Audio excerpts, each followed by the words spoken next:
Good morning students, class 9 social science. Take your book, page number 167.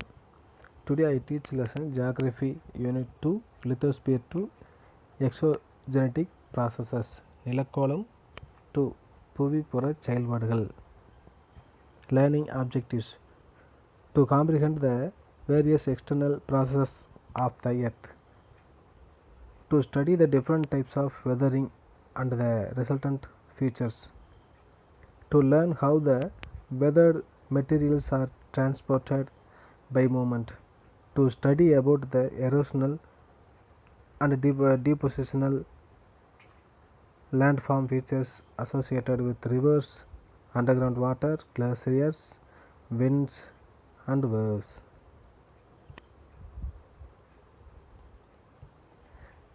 The earth is a dynamic system that undergoes various changes due to internal and external processes. The continuous interaction of these two processes controls the structure of the earth's surface. The external processes are the consequence of solar energy and gravitational forces, whereas the internal processes are an outcome of the earth's internal heat. புவியினுடைய அகம் மற்றும் புற செயல்பாடுகளால் புவி பல்வேறு மாறுதல்களுக்கு உள்ளாகிறது. இந்த இரண்டு தொடர்ச்சியான செயல்பாடுகள் புவியினுடைய நிலத்தோற்றத்தை முழுமையாக வடிவமைக்கிறது. புற செயல்பாடுகள் சூரிய சக்தி மற்றும் புவி ஈர்ப்பு விசையால் அகச் செயல்பாடுகள் புவியினுடைய உட்புற வெப்பத்தாலும் இயக்கப்படுகின்றன அப்படின்னு சொல்லப்படுது. எக்ஸோஜெனட்டிக் ப்ராசஸஸ் புற செயல்பாடுகள். Exogenetic processes divided into two types: weathering and mass movement. Gradation: weathering and mass movement, three types. First one, physical weathering, chemical weathering, biological weathering. Gradation, two types: degradation, aggradation. Weathering, first one, weathering. Weathering is the breaking, degradation and decomposition of materials of the earth's crust by their exposure to atmosphere. வளிமண்டல நிகழ்வுகளோட புவியினுடைய மேற்பரப்பு நேரடியாக தொடர்பு கொள்வதால் பாறைகள் சிதைவடையுது, அதாவது disintegration, சிதைவடைதல். Decomposition, அழிதல். டீகாம்போசிஷனுங்கிறது அழிதல். இவைகளுக்கு உட்படுகின்றன சொல்லப்படுகிறது. இந்த செயல்பாடுகளை தான் வானிலை சிதைவு, by their exposure to atmosphere, வானிலை சிதைவுன்னு சொல்கிறோம். There are three types of weathering. First one, physical weathering, chemical weathering and biological weathering. First one, physical weathering, இயற்பியல் சிதைவு அப்படின்னு சொல்கிறது. It is the break down of rocks without changing their chemical composition through the action of physical forces. The constant freezing. இந்த இயற்பியல் சக்திகளால் பாறைகள் ரசாயன மாற்றம் ஏதும் அடையாமல் உடையப்படுகிறது. இதைத்தான் இயற்பியல் சிதைவு, அந்த பிசிக்கல் வெதரிங் சொல்கிறாங்க. அது மட்டும் இல்லாமல் இந்த பாறைகள் பார்த்திங்கனாக்கா the constant freezing and the wing of rocks during the night. நைட்டில் பாறைகள் என்ன செய்யுது, சுருங்குது. எதனாலனா அந்த freezing, குளிர்னால சுருங்குது. and day leads to the expansion and contraction of rocks. Day time, அது சூரிய வெளிச்சத்தில் வெப்பம் படுறது இல்லையா, அந்த வெப்பத்து மூலமாக பார்த்திங்கன்னா பாறைகள் விரிவடையுது அப்படின்னு சொல்லப்படுது. இதனால் அந்த ரசாயன மாற்றங்கள், இயற்பியல் சிதைவு ஏற்படுது அப்படின்னு சொல்கிறாங்க. The physical weathering types of three types: exfoliation, granular disintegration, black disintegration.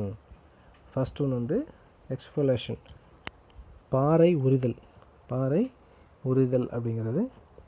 The alternate heating and cooling. ஹீட்டிங்கிறது வெப்பப்படுத்துறது. கூலிங்கை குளிர்பகுதி. இந்த ரெண்டும் மாறி மாறி வர்றதான் காரணம். And downward rock surfaces leads to the peeling of rocks layer by layer like an onion. Layer by layer like an onion. அது வெங்காயத்தை போல் மேலே கூடிய ஓடு வந்து அந்த பாறை வந்து ஒவ்வொன்றா வந்து உரிய ஆரம்பிக்குது. அதான் பாருங்கள், திஸ் இஸ் கால்ட் எக்ஸ்ஃபோல்டேஷன் சீட்டிங். சீட்டிங்கிறது வந்து அந்த பாறையினுடைய மேல் தகடு உரிதல். அண்ட் சட்டரிங்கிறது பாறை நொறுங்குறது. அது பாருங்கள், கீழே பிக்சரில் பாருங்கள், பாறை வந்து அப்படியே மேலே உறிஞ்சிட்டு அப்படியே உடஞ்சிருக்கு பாருங்கள். Are the other forms of exfoliation. Next one, granular disintegration. Granular disintegration சிறு துகள்களாக சிதைவுறுதல்னு சொல்கிறது. Granular disintegration takes place in crystalline rocks where the grains of the rocks become loose and fall out. அதாவது சின்ன துகள்களாக பாறைகள் வந்து என்ன செய்யுது, சிறிய துகள்களாக சிதைவுறுதுன்னு சொல்கிறாங்க. This is due to the action of temperature and frost. இதுக்கு காரணம் என்ன, இந்த நிகழ்வுக்கு காரணம் என்ன பார்த்திங்கன்னா அதிக வெப்பம் மற்றும் அந்த உறை பனி. இதனாலே வந்துட்டு அந்த சிறு துகள்களாக அந்த பாறையிலேருந்து கீழே விழுதுன்னு சொல்கிறாங்க. நெக்ஸ்ட்டு பாருங்கள், பிளாக் டிஸ்இன்டகிரேஷன். அதாவது பாறை பிரிந்து உடைதல். பிளாக் டிஸ்இன்டகிரேஷன் என்னது, பாறைகள் வந்து பிரிந்து உடைதல்னு சொல்கிறாங்க. Repeated expansion and contraction of rocks during day and night respectively causes stress on the joints of the rocks which results in block disintegration. அந்த பாறைகள் பாருங்கள், நைட்டில் வந்து என்ன செய்யுது, பகலில் வந்து சூரியன் பட்ட உடனே வந்து என்ன செய்யுது, பாறைகள் விரிவடையுது. நைட்டில் பார்த்திங்கன்னா அந்த குளிர் மூலமாக வந்துட்டு சுருங்கிதுன்னு சொல்கிறாங்க. இந்த செயல் வந்து தொடர்ந்து மறுபடியும் நடந்துகிட்டே இருக்குது. அப்போ இது மூலமாக என்ன செய்யுதுன்னா பாறைகள் வந்து பிரிந்து உடையுது. அந்த கீழே பிக்சரில் பாருங்கள், பாறைகள் எப்படி பிரிந்து உடைந்திருக்குன்னு பாருங்கள். நெக்ஸ்ட், கெமிக்கல் வெதரிங் ரசாயன சிதைவு அப்படிங்கிறது. Disintegration and decomposition of rocks due to chemical reaction is called chemical weathering.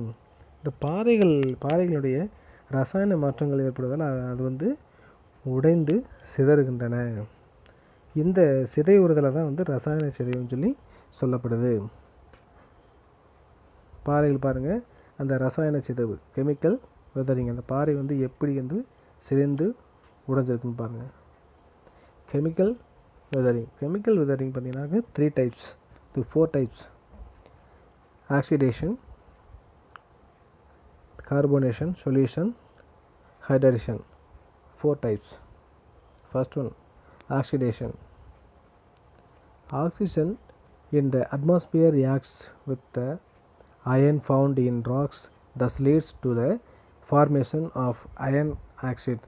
This process similar to rusting of iron, pressure of air and water. தண்ணி மூலமாக வந்து காற்று மூலமாக வந்து அதனுடைய ப்ரெஷர் வந்து அதிகமாகனால வந்துட்டு இந்த சிதைவுதல் ஏற்படுது. Carbonation, carbon dioxide mixed with rain water or moisture forms carbonic acid. This is important in formation of curves in limestone region. Carbon ஆகும் வளிமண்டலத்தில் உள்ள இந்த கார்பன் டை ஆக்சைடு நீரில் கரைஞ்சு கார்பானிக் அமிலமாக மாறிடுன்னு சொல்லி சொல்கிறாங்க. இந்த கார்பானிக் அமிலம் வந்து கலந்த நீரை வந்து சுண்ணாம்பு பாறைகள் மேலே விழுவதனால இது கார்பனாக்கம்னு சொல்லி சொல்கிறாங்க. Next, solution. The processes of dissolution of rock substances in water result in the loosening of the rocks particles. This in turn breaks down the rocks. அதாவது சொல்யூஷனுங்கிறது வந்து கரைதல். பாறைகளில் உள்ள கரையும் தன்மை கொண்ட அந்த பாறை துகள்கள் வந்து பார்த்திங்கன்னா நீரில் கரையும் செயலை இந்த கரைதல்னு சொல்லி சொல்கிறாங்க. இந்த கரைதல்னால் பாறைகள் வந்து சிதைவுறுதல் நடைபெறுகிறது. அடுத்து பாருங்கள், ஹைட்ரேஷன். நீர் கொள்ளல். absorption of water into the mineral structure. Certain chemicals in the rock enlarge in size in humid conditions. அந்த ஈரப்பத காலநிலை உள்ள பிரதேசங்களில் பார்த்திங்கன்னா நீர்க்குள்ளல் அதிகம் நடைபெறுதுன்னு சொல்கிறாங்க. இந்த பாறைக்குள்ளே இருக்கக்கூடிய தாதுக்கள் வந்து தண்ணீரை வந்து ஈர்த்துக்கொள்கிறதுன்னு சொல்கிறாங்க. பயாலஜிக்கல் வெதரிங், அதாவது உயிரின சிதைவுன்னு சொல்கிறது. Biological weathering occurs due to the penetration and expansion of plant roots, earthworms, burrowing animals, rabbits, rats and some human activities. அது தாவரங்களுடைய அந்த ரூட்ஸ், வேர்கள், அந்த வேர்கள் வந்து பாறைகளுடைய விரிசல் இருக்கு இல்லையா, அந்த விரிசல்கள் வந்து ஊடுருவி உள்ளே செல்லும். அப்படி செல்லும்போது வந்து அந்த பாறைகள் வந்து முழுமையாக விரிவடைஞ்சிருது. அது மட்டும் இல்லாமல் மண்புழுக்களாலும் விலங்கினங்களாலும் வந்து என்ன செய்யுதுனாக்கா மனித செயல்பாடுகளினாலும் பாறைகள் வந்து சிதைவுறுதலே வந்துட்டு உயிரின சிதைவுன்னு சொல்கிறாங்க. கிரேடேஷன், நிலத்தோற்ற வாட்டம் அமைக்கும் செயல்பாடுகள். Gradation is the processes of levelling of the land by means of natural agents like rivers, groundwater, winds, glaciers and sea waves. These agents produce various gradational relief features in due course of time. Gradation takes place in two ways, degradation and aggradation. இது வந்து பார்த்திங்கனாக்கா இயற்கை காரணிகளான ஆறுகள், அந்த reverse ஆறுகள், ground water, கிரவுண்ட்னா புவிக்கு அடியில் உள்ளது நிலத்தடி நீர். அடுத்து பார்த்திங்கன்னா விண்டுங்கிறது காற்று, கிளாசரிஸ் பனி ஆறுகள், அண்ட் சீ வேவ்ஸ்னது கடலுடைய அந்த அலைகள். இது எல்லாமே பார்த்திங்கன்னா மேற்கண்ட அந்த காரணிகளால் அதனுடைய செயல்பாடுகள் வந்து நாளடைவில் வந்து புவியின் மேற்பரப்பில் பல்வேறு நிலத்தோற்றங்களை வந்து உருவாக்குகின்றனன்னு சொல்கிறாங்க. இது மட்டும் இல்லாமல் இது வந்து பார்த்திங்கனாக்கா அரிப்பினால் சிதைவுறுதல் ஒன்று, டீக்ரேடேஷனுங்கிறது அரிப்பினால் சிதைவுறுதல். அடுத்து பார்த்திங்கன்னா அக்ரேடேஷன், அதாவது படிவுகளினால் நிரப்பப்படுதல். இதன் இந்த 2 செயல்பாடுகளையும் வந்து இது செய்யுதுன்னு சொல்கிறாங்க. அடுத்து பாருங்கள், கோர்ஸ் ஆஃப் த ரிவர், ஆறுகளுடைய நிலைகள். Reverse generally originate from mountains and end in a sea or lake. The whole path that a river flows through is called its course. The course of the river is divided into 3 types. First one, the upper course. Second one, the middle course and the lower course. 3 types. upper courseங்கிறது வந்து இளநிலைங்கிறது, middle கோர்ஸ்னால் முதிர்நிலை, இந்த lower கோர்ஸ்னால் மூப்பு நிலை அப்படிங்கிறது. இதில் first one பாருங்கள், இதில் பாருங்கள் upper course, lower course and middle course. இதில் பாருங்கள் அந்த ஃபஸ்ட்டு ஒன்று இளநிலை, அந்த அப்பர் கோர்ஸ் இருக்கு இல்லையா, அதில் பாருங்கள் மேலே பார்த்தீங்கன்னா மேலே உச்சியில் பாருங்கள் சோர்ஸ் ஆஃப் ரிவர் வந்து நீர்பிடிப்பு பகுதி. அந்த நீர்பிடிப்பு பகுதியில் ஃபஸ்ட்டு ஸ்டார்ட் ஆகுது. அடுத்து பார்த்திங்கன்னா வாட்டர் ஃபால்ங்கிறது நீர்வீழ்ச்சி, அந்த நீர்வீழ்ச்சி அங்கேருந்து உருவாகுது அப்படிங்கிறாங்க. அடுத்து ட்ரைபுட்னா இணைந்த கிளை குன்றுகள் அப்படிங்கிறது, அது வழியாக தான் வருது. இது எல்லாமே பார்த்திங்கனாக்கா இளநிலை, அந்த அப்பர் கோர்ஸ்னு சொல்கிறாங்க. அடுத்து பார்த்திங்கன்னா மிடில் கோர்ஸ், முதிர்நிலை. இந்த முதிர்நிலை அப்படின்னு பார்த்திங்கன்னா அந்த இணைந்த கிளைக்குன்று, ட்ரைபுட்டரி ப்ளஸ் வந்து அது மட்டும்தான். அடுத்து பார்த்திங்கனாக்கா மூப்பு நிலை, லோவர் கோர்ஸ். அந்த லோவர் கோர்ஸில் தான் வந்து என்னென்ன இருக்குன்னு பாருங்கள்.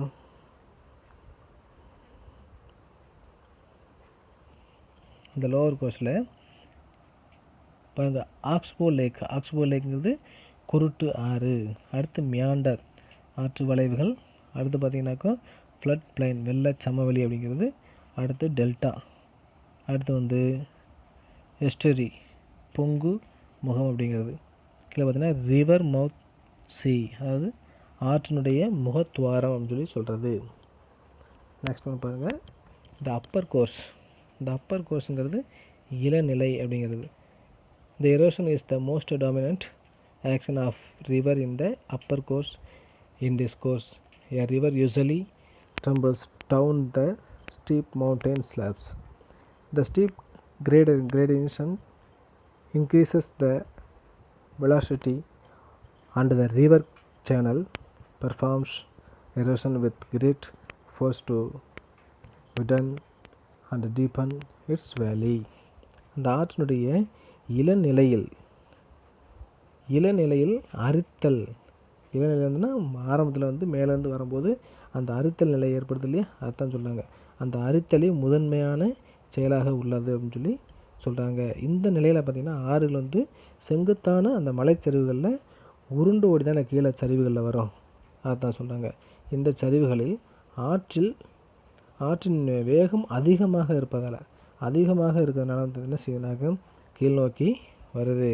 அந்த ஆறுகள் மூலமாக வந்து சில வடிவங்களை வந்து தோற்றுவிக்குது அப்படிங்கிறாங்க. அது என்னென்ன வடிவங்கள் பார்த்திங்கன்னா வி வடிவ பள்ளத்தாக்குகள், மலை இடுக்குகள், குறுகிய பள்ளத்தாக்கு கேனியான்ஸ், வி ஷேப் வேலி கேனியான்ஸ், அடுத்து பார்த்திங்கன்னா இன்டர்லாக்கிங் ஸ்பர், அடுத்து ரேபிட்ஸ் அதாவது துள்ளல், அடுத்து பார்த்திங்கனாக்கா போத்தலாஸ் குடக்குழிகள், அடுத்து பார்த்திங்கன்னா வாட்டர் ஃபால்ஸ் நீர்வீழ்ச்சின்னு சொல்லி சொல்கிறாங்க. இதில் ஃபஸ்ட் ஒன் பாருங்கள், ஜார்ஜஸ் அண்ட் கேனியான்ஸ். கேனியான்ஸ்னால் அதாவது குறுகிய பள்ளத்தாக்கு அப்படிங்கிறது தான். When the river falls through a mountainous region made up of hard rocks, it forms a valley with almost vertical sides called gorge. In India, deep gorges have been formed by Brahmaputra and Indus in the Himalayas. Canyon, waterfall, next one. When a river flows in a region where hard rocks lie over soft rocks horizontally, the soft rocks get eroded quickly and the hard rocks projects outwards. Thus, the river falls vertically from a steep slope to from a waterfall. Rabbit, V-shaped valley. A V-shaped valley is formed by the vertical erosion of the river where the valley is deepened and widened. Pothole, due to the river action, cylindrical holes அதாவது cylinder போல இருக்கக்கூடிய அந்த ஒரு வடிவத்தை ஏற்படுத்திக்குன்னு சொல்கிறாங்க. are drilled vertically in the river bed with varying depth and diameter. These are called potholes. Potholes வந்து இப்படி தான் இருக்கும். Meander, as the river loaded with debris flows slowly, it forms sweeping loops and bends. It is referred to as meanders. Oxbow Lake meanders in due course of time become almost a complete circle with narrow necks. This in turn gets abundant and forms a lake. This is called an oxbow lake. Oxbow lakeங்கிறது வந்துட்டு குருட்டு ஆறு அல்லது குதிரை குழம்பு ஏரின்னு சொல்லி சொல்லுவாங்க. இந்த குருட்டு ஆறுங்கிறது வந்து ஆற்றினுடைய வளைவுகளை வந்து காலப்போக்கில் வந்து என்ன செய்யும், ஓடிட்டே இருக்கும்போது அதனுடைய ஓட்டம் வந்து மாறி ஒரு முழுமையான வளையமாக மாறிடுது. அப்போ அது ஓடக்கூடிய ஆறுலேருந்து தனிமைப்படுத்தப்படுது. அப்போ இது வந்து என்னென்னா முதன்மை ஆற்றிலேருந்து முற்றிலுமாக துண்டிக்கப்படுதுன்னு சொல்கிறாங்க. அப்படி துண்டிக்கப்படக்கூடிய ஒரு ஆறு தான் வந்து என்ன சொல்கிறாங்க, குருட்டு ஆறு, ஆக்ஸ்போ லேக்குன்னு சொல்லி சொல்கிறாங்க. அந்த ஆக்ஸ்போ லேக் பாருங்கள், லோவர் கோஸ்ட்டில் பாருங்கள் இருக்குது பாருங்கள், அந்த ஓடக்கூடிய அந்த ஆறுலேருந்து தனியாக ஆக்ஸ்போ லேக்னு மார்க் பண்ணிக்குதா, அது தனியாக அதில் எந்த விதமான ஒரு டச்சப் இல்லாமல் இருக்குது பார்த்தியா, அதுதான் வந்து ஆக்ஸ்போ லேக், குருட்டு ஆறுன்னு சொல்லி சொல்கிறது. The world's largest oxbow lake is Lake Chilkoot,